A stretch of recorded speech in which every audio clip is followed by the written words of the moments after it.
ইরানের কাছে আসলে কি পরিমাণ অস্ত্র আছে এবং কোন জাতীয় মিসাইল আছে এটার কেউ প্রেডিক্ট করতে পারছিল না। এটা নিয়ে কিন্তু যুদ্ধ শুরু হওয়ার পরে প্রথম সপ্তাহখানেক যুদ্ধ একরকম চলার পর তারপরে বিভিন্ন রকমের বিভিন্ন মিডিয়া থেকে এই নিউজগুলো আসা শুরু করলো যে তাদের কাছে কি মনে হচ্ছিল এরকম অনেকটা ইরান অপেক্ষা করতেছিল যে গতবারের মতো ইসরায়েল আমেরিকার মিত্র তারা যুদ্ধটা কতদিন টানে। যদি তারা আগের মতো শর্টকাটে শেষ করে তাহলে ওই সেই অস্ত্র বের করবে না, আর যদি লং টাইম করে তারা ধাপে ধাপে বের করবে। এই ধরনের একটা মনে মনে হয় যেন ফাঁদ পেতেছে অনেকটা ইরান, মানে আমেরিকার জন্য এবং ইসরায়েলের জন্য। ইসরায়েল ইতিমধ্যেই মানে আমেরিকার কি তাদের যেহেতু ভূখণ্ড অনেক দূরে, তাদের হয়তো সেখানে এখনো কোনো ক্ষতি হয় নাই, এটাই স্বাভাবিক। কিন্তু ইসরায়েলের অবস্থা যে অলরেডি ইতিমধ্যে কুপকাত, সেটা কিন্তু যদিও ওদের মিডিয়া তো খুবই স্ট্রংলি মেনটেন করে, যার ফলে আমরা সেই মেইন স্ট্রিম মিডিয়ায় বা কোনো কিছুই আসতেছে না, কিছু সোশ্যাল মিডিয়ায় দেখা যাচ্ছে। তো সব মুদ্রা কথা যেটা হলো যে যেটা ধারণা করা হচ্ছিল বা যেটা অনেকেই আইডিয়া করছিল যে ইরানের কাছে এমন কিছু অস্ত্র রয়েছে যে অস্ত্র সম্পর্কে পৃথিবীর শক্তিধর রাষ্ট্রের কোনো ধারণা নেই, এবং সেটাই কালকে প্রমাণ করলো 4,000 কিলোমিটারের ক্ষেপণাস্ত্র মিসাইল হামলার মাধ্যমে তারা করলো।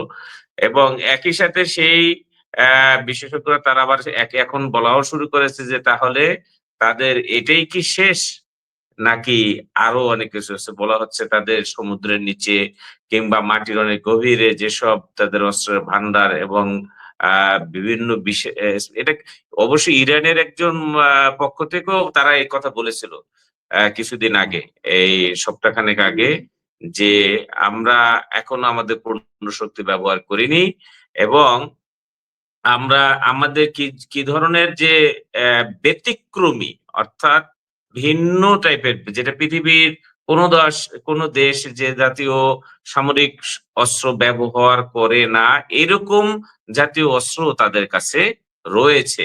এরকম একটা কথা ইরানের প্রশাসনের পক্ষ থেকেও বলা হয়েছিল। তো সেটা তো কালকে একটা নজির আমরা দেখতেই পেলাম, এবং আমার মনে হচ্ছে যে ইরানের পাল্টা হুমকি আরো স্পষ্ট করছে যে তাদের হাতে আরো হয়তো মানে মানে মানুষকে অ্যাস্টনিশ করে দেওয়ার মতো, মানুষ পৃথিবীকে অবাক করে দেওয়ার মতো এরকম কিছু থাকতেই পারে। আমি আগেই বলেছিলাম এই রাষ্ট্রটা হলো সেই 6,000 বছরের পুরনো একটি রাষ্ট্র, এবং এই পার্সিয়ানরা হলো তারা কোনো সাধারণ জাতি না আমাদের মতো, বা মার্কিন না। মার্কিনরা তো কোনো জাতি না, ও তো এটা দোয়াইসলা জাতি, আমরা বলি বাংলা যেটা বলি একেবারে সোজা কথা, মিক্সড একটা নেশন। তো এইরকম একটা রাষ্ট্র তাদের সাথে এখানে যুদ্ধে লিপ্ত হয়েছে। হ্যাঁ, তাদের অনেক শক্তি আছে অবশ্যই, তাদের সামর্থ্য আছে, সাথে ইসরায়েলেরও আছে, দুই দেশেরই আছে। কিন্তু আহ আমেরিকা সারা পৃথিবীকে যেভাবে বিশেষ করে মিডল ইস্টকে যেভাবে কন্ট্রোল করে, মনে করছিল হয়তো ইরানকেও সেভাবে করতে পারবে। বেসিক্যালি যুদ্ধটা যেখান থেকে শুরু করে তারা এই তেলের ইস্যুতে, তো পৃথিবীর টোটাল জ্বালানি খাতটাই তাদের নিয়ন্ত্রণে। সারা পৃথিবীতে, বাংলাদেশেও ইভেন কি আপনি জানেন, টোটাল জ্বালানি সেক্টরে 80% investment by the USA companies. তো এইভাবেই তারা সারা পৃথিবীতে তারা বাণিজ্য, এই জ্বালানি খাতের বাণিজ্যের মাধ্যমে তারা মানে ট্রিলিয়ন ট্রিলিয়ন ডলার তারা সেখানে ব্যবসা করে থাকে। এবং ইভেন কি আপনি জানেন এই যে বাংলাদেশের রিসেন্ট যে চুক্তি করেছে, এরকম পৃথিবীর অনেক দেশের সাথে চুক্তি যে অনেক দেশ আছে যারা পৃথিবীর আমেরিকার অনুমতি ছাড়া অন্য দেশ থেকে তারা জ্বালানি কিনতে পারে না, এরকম পর্যন্ত একটা ডোমিনেটেড বিজনেস তারা করে। তো সেইটার সেই বিজনেসটা তারা আমার মনে হয় কোনো না কোনো যে ঝুঁকিতে পড়ার কারণেই মূলত এই ইরানের প্রতি হামলা, যে ইরানের যে তেল, এবং সেই তেলের যদি কোন রকম ভাবে যদি তারা নিয়ন্ত্রণ না নিতে পারে, তাহলে জ্বালানি খাতে তাদের যে সাম্রাজ্য, ব্যবসায়িক সাম্রাজ্য, সেটা তারা ধরে রাখতে পারবে না। তো সেই লক্ষ্যে ট্রাম্প শুরু থেকেই আহ বিভিন্ন রকম ইনিশিয়েটিভ নিচ্ছিল মিডল ইস্টকে ঘিরে। তো তার এবার হামলা, কিন্তু এখন আমার মনে হচ্ছে ট্রাম্প অনেকটা ফেঁসে গেছে, এরকম মনে হচ্ছে যে সে এই 48 ঘন্টার আলটিমেটাম, মানে সোফার আই ফিল যে এটা অনেকটা বুমেরাং হবে বলে মনে হচ্ছে। কারণ ইরানের পক্ষ থেকে এ ধরনের মানে কোনো শঙ্কাই তারা করছে না যে তাদের সমস্ত বিদ্যুৎ কেন্দ্রগুলোতে হামলা করলে তার পরিণাম কি হবে এবং সেই হামলার কারণে তাদের যে ক্ষতি হবে কিংবা বিদ্যুৎ কেন্দ্রগুলো ধ্বংস হয়ে যাবে সেগুলোর ফলাফল কি হবে সে এবং দেশ অন্ধকারে ডুবে যাবে এগুলা নিয়ে আসলে ইরান আমেরিকার নিয়ে মাথা ব্যথার তো আজকে নতুন না। তারা এই ধরনের প্রস্তুতি আগে থেকেই তাদের ছিল এবং এই জন্যই শুরু থেকে তারা এই যুদ্ধের হুমকিকে কখনই তোয়াক্কা করে নাই। যদি তোয়াক্কা করত তাহলে অবশ্যই তারা এই আমেরিকার যে চুক্তিতে তারা সম্মতি হতো। অবৈধ চুক্তি কিংবা একতরফা চুক্তিতে তারা সম্মতি হতো। যেটা ভেনেজুয়েলা যেরকম করেছে এই ধরনের এটা এটা তারা করবে না। এটা করার কোনো সুযোগ নাই। আমরা বিশ্ববাসী দেখার অপেক্ষায় আছি। এখন এটা তো একটা খেলা। এই খেলা দেখবো, খেলা দেখবো আমেরিকার এই উপসাগরীয় অঞ্চলে গালফ কান্ট্রিতে তাদের মানে প্রায় গত ৫০ বছর ধরে তাদের বা ৬০ বছর ধরে তাদের এই আধিপত্য কে এবং বাণিজ্যকে কেন্দ্র করে। কারণ পৃথিবীর ম্যাক্সিমাম অ্যাসেট হলো মিডল ইস্ট এরিয়ায়। তো সেইটাকে কেন্দ্র করে তাদের এই আধিপত্য অনেক দেখিয়েছে। আমার মনে হয় হতে পারে হয়তো মানে সব সাম্রাজ্যেরই কিন্তু একটা পতন আছে। আহ আপনার প্রতি শতাব্দীতেই নতুন করে সাম্রাজ্যের উদ্ভব হয় এবং আগের একটা আরেকটা আধিপত্যের পতন হয়। তো আমার মনে হচ্ছে তাদের সেই প্রায় তো ১০০ বছরের কাছাকাছি হয়ে গেছে এই ব্রিটিশ আমেরিকানদের আধিপত্য। তো সেই ক্ষেত্রে মনে হয় তারা বোধহয় আমাদের এলাকায় একটা বলে পচা শামুকে পা কাটে। তো তারা মনে হয় সেই মানে পায়ে বোধহয় কেটেই ফেলবে এরকম অবস্থায় তারা পড়ে গেছে। আল্টিমেট এবং ইসরায়েলের পক্ষ থেকে কিন্তু বিবৃতি বা বক্তব্য খুবই কম। ইসরায়েলের পক্ষ থেকে তাদের আইডিএফ এর যে বক্তব্য বা আগের যে হুমকি দুমকি নেতানিয়াহুর সেগুলো কিন্তু অনেকটাই এখন সাইলেন্ট। মনে হয় যেন তাদের বক্তব্য দেওয়ার মতো অবস্থানেই তারা নেই। এরকমই একটা সিচুয়েশন এখন বিরাজ করছে। তো সুতরাং আমি মনে করি না যে তাদের এই ৪৮ ঘন্টার আলটিমেটাম এটা একটা জাস্ট একটা রাজনৈতিক বা যুদ্ধের একটা গেম প্ল্যান কিংবা একটা বাকযুদ্ধের মতো, অর্থাৎ তার মুখের বোমা, হ্যাঁ, তার স্পিচ বোম সে একটা নিক্ষেপ করেছে ৪৮ ঘন্টা। এটার মধ্যে তুমি মেনে নাও। হরমুজ প্রণালীকে আমেরিকা নিয়ন্ত্রণ করতে ৪৮ ঘন্টা কেন? ভাই যুদ্ধ শুরু হয়ে গেল তো আপনার ২ সপ্তাহ পার হয়ে গেছে। তো তাহলে এখন ৩ সপ্তাহ। তাহলে সেখানে ৩ সপ্তাহ পার হয়ে ৩ সপ্তাহ ধরেই তো হরমুজ প্রণালী আমেরিকার নিয়ন্ত্রণে নাই।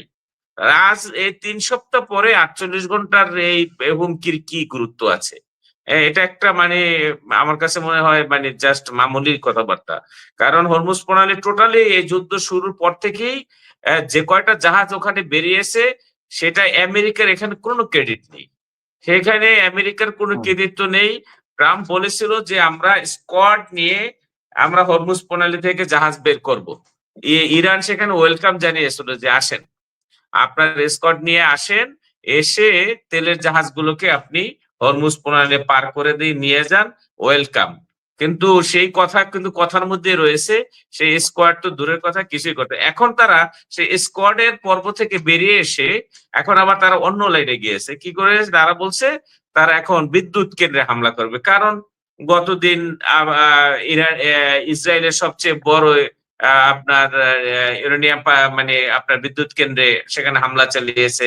তো এখন ওরাও এখন চিন্তা করছে তাহলে ইরানের বিদ্যুৎ কেন্দ্রগুলো হামলা চালাবে। দেখেন ইরানের বিদ্যুৎ কেন্দ্র, ইরানের তেহরানে যেদিন সবচেয়ে বড় তেল শোধনাগারে হামলা করলো আমেরিকা, সেদিন তেহরানের রাত দিনে পরিণত হয়েছিল। তো মানে গোটা তেহরান জ্বলছে বলতে গেলে আগুনের লেলিহানে। তো তাতেই তো সেই তেহরানকে তারা কন্ট্রোল করতে পারেনি এবং তারা সেই হুম, তেহরানে কালকে পরশুদিনও ঈদের নামাজ তারা রাজপথেই আদায় করছে। বিশাল একটা লক্ষ লক্ষ মুসলিম জনতা।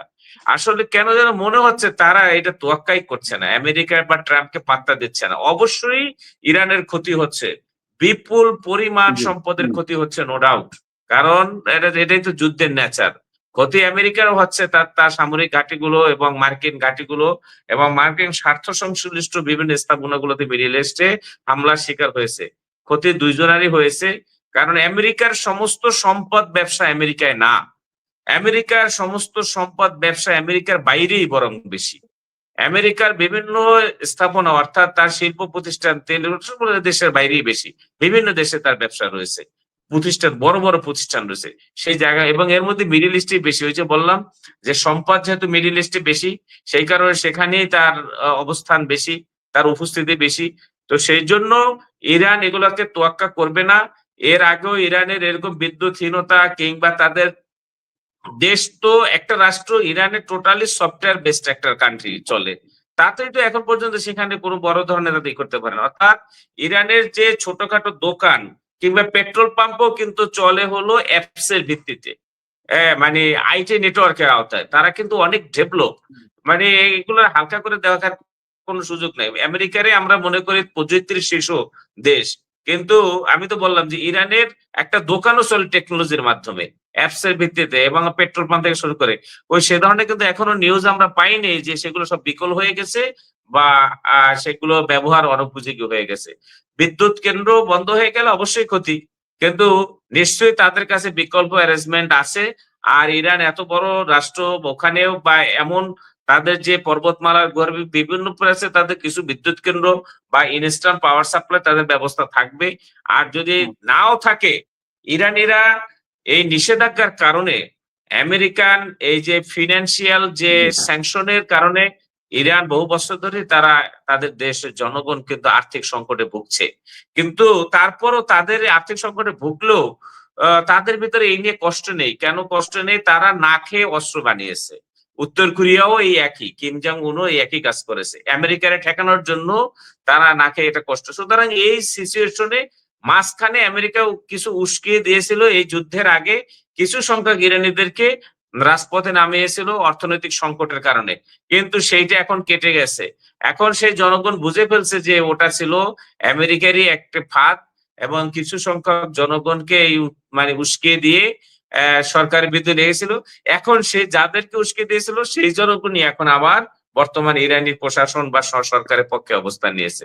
সুতরাং আর এখানে এখন ইরানিদের এগুলো, ওই যে একটা কথা ছিল ওই আগে, এই খামেনি বলেছিল বহু আগে, উনি রাষ্ট্র ক্ষমতায় বসার কিছুদিন পরেই বলেছিল যে মুসলমানদেরকে এই খাদ্য কিংবা এই ধরনের ভয় দেখিয়ে লাভ নেই, কারণ যে মুসলমান জাতি 12 মাসের ভিতরে 1 মাস না খেয়ে থাকতে পারে, এই ধরনের ট্রেনিং যাদের আছে, তাদেরকে ফুডের অভাব মানে ভয় কিংবা বিদ্যুতের ভয় এগুলা তো নর্মালি এমনি পায় না। আর ইরানিরা জাতি হিসেবে পার্সিয়ানরা, এরা এগুলো মোটেই পাবে না, এটাই আমার বিশ্বাস। সুতরাং ট্রাম্পের এই 48 ঘন্টা, এই মানে প্রায় 3 সপ্তাহ পরে এই ধরনের হুমকি এগুলা ইরান তোয়াক্কা করবে বলে আমি মনে করি না, এবং 48 ঘন্টা পরেই আমরা দেখতে পাবো ও এটা বরং ট্রাম্প আবার নতুন কোনো হয়তো নতুন কোনো বুলি কিংবা নতুন কোনো একটি বয়ানের উনি উদ্ভব করে আবার সেই দিকে আবার হাঁটা শুরু করবে।